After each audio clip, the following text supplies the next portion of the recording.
Hey guys, it's ExandShadow, and welcome back to Let's Play Trauma Center New Blood. In the last part, we were on TV, which was a lot less exciting and enjoyable than you'd think it would be.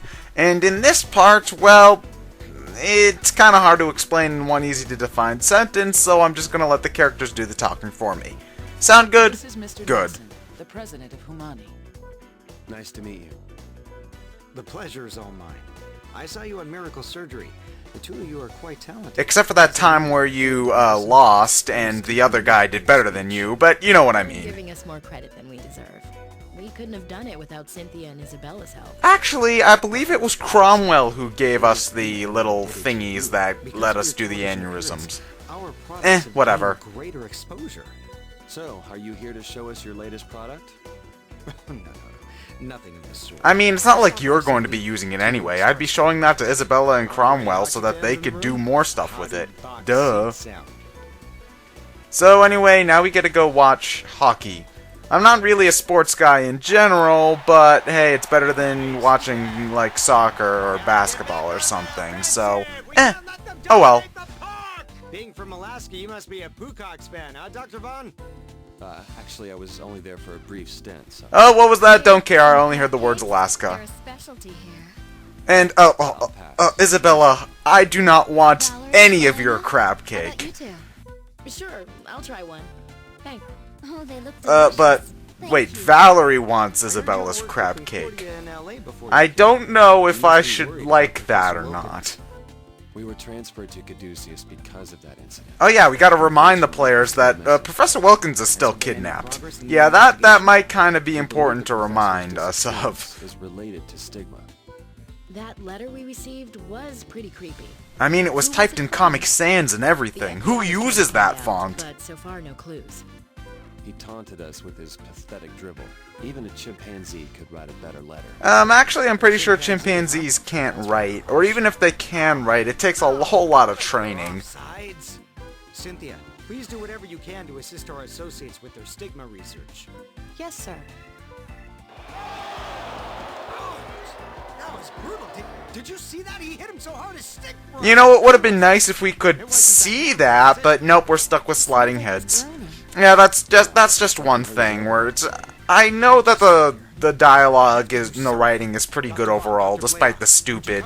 But it's just one thing that bugs me about this is that you've got to have something happen off screen where they just play a sound effect, and then the characters are like, "Did you see that thing where this explicit thing happened?" And it's just like, if I was standing next to my friend and I saw a car crash, I wouldn't say to my friend, "Hey, did you see those two cars collide into each other? I think they might be hurt." I think you'd say, "Whoa, there's a car crash, let's go check it out," or something like that. Due to the sliding head art style, they really need to... It sometimes makes the characters have to speak in ways that don't sound natural in order to let the player know what's going on. So it's at some point I'm just glad that they switched to the comic book art style from Trauma Team.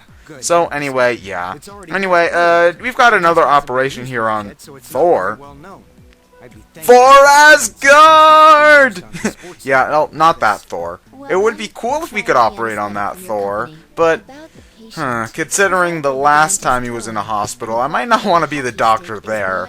But anyway, this is a ligament operation. Again, it's another one of those... I wouldn't say it's entirely filler, because we're introducing a new character in this chapter, so there's that, I guess.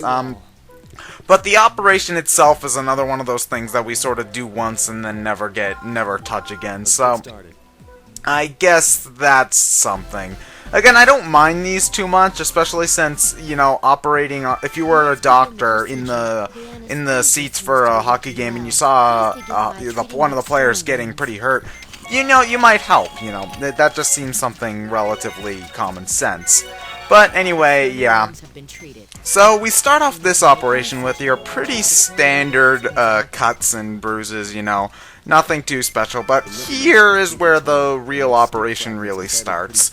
You see the gigantic stick there. Yeah, we need to take that out as quick as possible.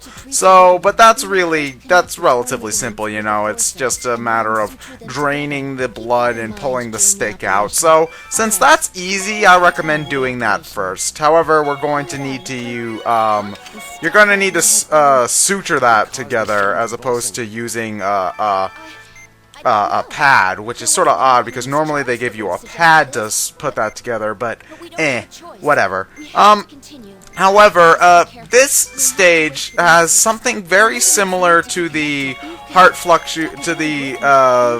fibrillations that happen in some of the other missions, you know, where your heart goes all nuts so you can't operate in that area. This is a similar thing where if you're dealing with if the arm starts pulsating, you can't really do anything about it until it stops. Otherwise, you'll take damage, you'll lose your combo, and you'll have to start the ligament section all over. Dealing with the ligaments is as simple as using the forceps to pull them together and then suturing them back together.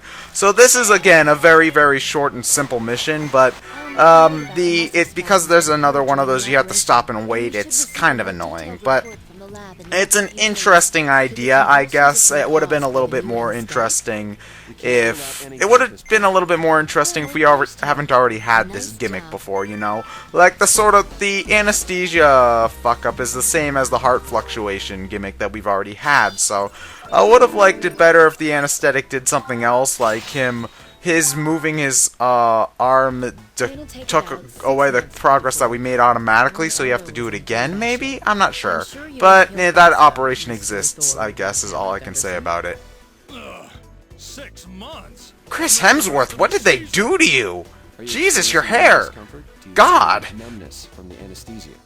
Well, my elbow's all jacked up, but other than that, I feel great. You feel great. Yeah, I beat the snot out of Woodman in my dreams. And then I banished Loki out of Asgard, using my mighty hammer Mjolnir. To Asgard! Oh crap, I can't throw it with this arm like this, can I? Shit. He should know that there's a high probability the new anesthesia may not work if the patient's excited. Isn't that the case with all anesthesia? Don't you have to be relatively calm if it's going to work?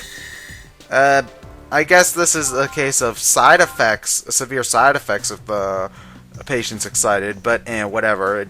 I don't know why that I don't know. It was just sort of a sub-story to introduce President Wilson or whoever the fuck his name was. First, its genetic information is stored in a film-like architecture. That alone differentiates it from organisms such as ourselves, whose genetic code is stored in chains. So it's like a two-dimensional barcode then? Huh? As opposed to I'm confused. I don't get what they're talking about here, but it's just technobabble, so I don't care. Characteristic is that it requires a special type of metal for growth. We call it plot devicium. Amount, but without it, Stigma cannot survive. I wish I could say the discovery was mine, but it's Cynthia who deserves the credit. But seeing as I'm her superior, I am going to take the credit for myself anyway. Exactly what type of metal are you referring to? Oh, I beg your pardon. It's a rare alloy known as collurium. Like I said, plot devicium. Yeah, that's one thing I always hate is when they make up bullshit metals and all this other crap. Where, you know, it's just like, we need this thing to, this plot device metal in order for something to do it, but we can't use a normal metal because then people could actually apply real-life science to it. No, it just sort of bugs me whenever somebody makes up unobtainium or whatever for stuff like this. And yeah, again, just what he said right there. Marcus pretty much figured out how Stigma works a while ago. You know, there was a few parts ago, Marcus was saying, every single person who has Stigma has had an artificial agent inside their body, and then the guy there, I forget his name right now, because I'm having a brain fart, but he was like, the Stigma needs this metal to grow, which is in all sorts of artificial things that we put into people's body. So, yeah, Marcus, you figured it out like a month ago, and you didn't bother to tell anyone. What the hell, man? I'm sorry. I can't believe my stupid cousin. Oh. Oh, it's this part. Now, we're trying to give character development to Kanae here, but it's gonna end up being relatively pointless in the end. First off, the character they chose for her to get hurt was her cousin. And now I've got a lot of cousins who I'm close to, but first off, choosing a cousin automatically makes it seem less connected to her, as if it were like her brother. Because, I mean, if they said brother, I would have been immediately more connected, just because cousin is just sort of distance for this sort of relationship. Actually, I would have just preferred if Kanae herself was injured, because then we'd already have an emotional attachment to this person that we're trying to save. But in this case, we're trying to save the distant relative of our coworker who we kinda only sorta know. So, if we were operating on Kanae herself, this would have a lot more emotional impact. But they're trying to give an emotional impact to a character we haven't met, and is only barely related to a character we have met, so I wouldn't mind this too bad if this was just a filler operation, but this operation is, they're trying to have it be the same sort of impact that they had it in Trauma Center Second Opinion, where you were operating on when you were trying to figure out what was going on with Pempty, the guilt there.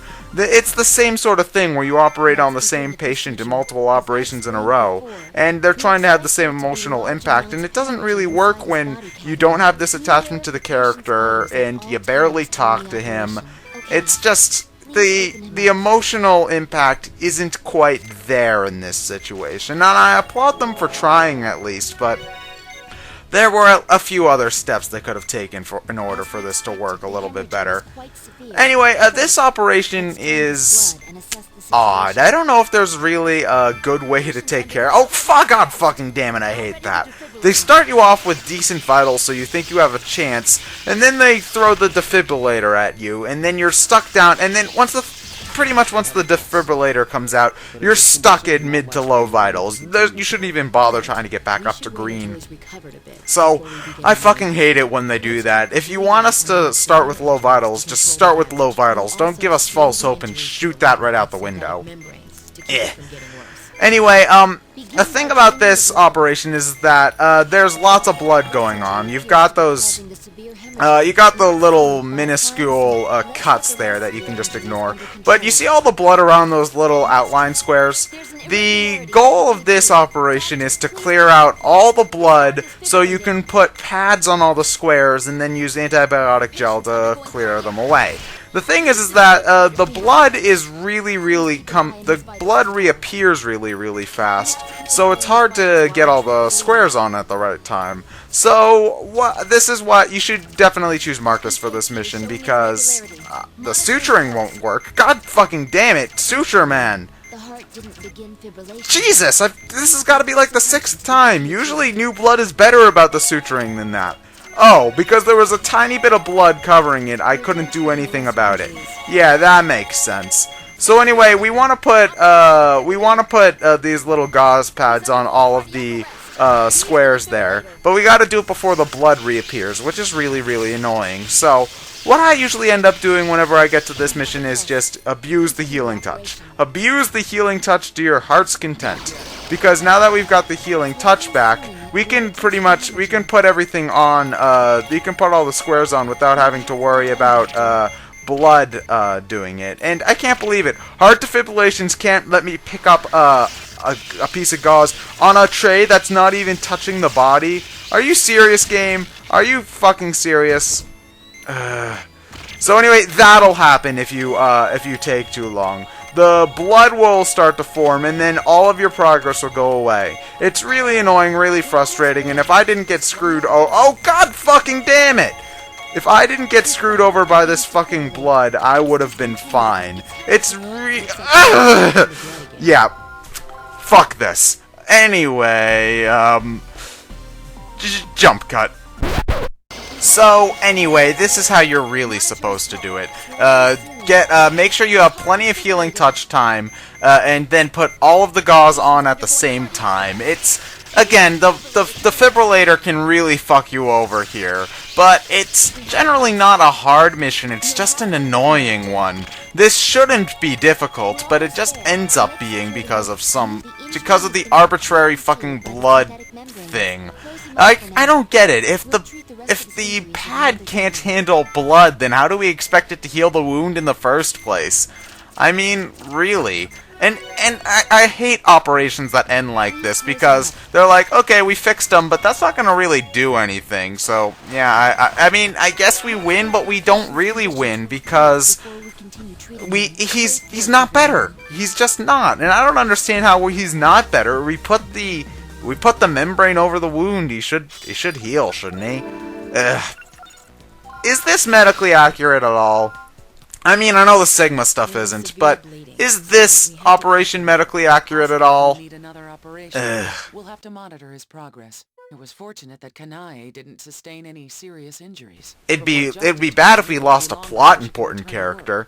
I mean, just because this is an unimportant plot character. I mean, I guess that's okay. Regarding Professor Wilkins' case, Any leads?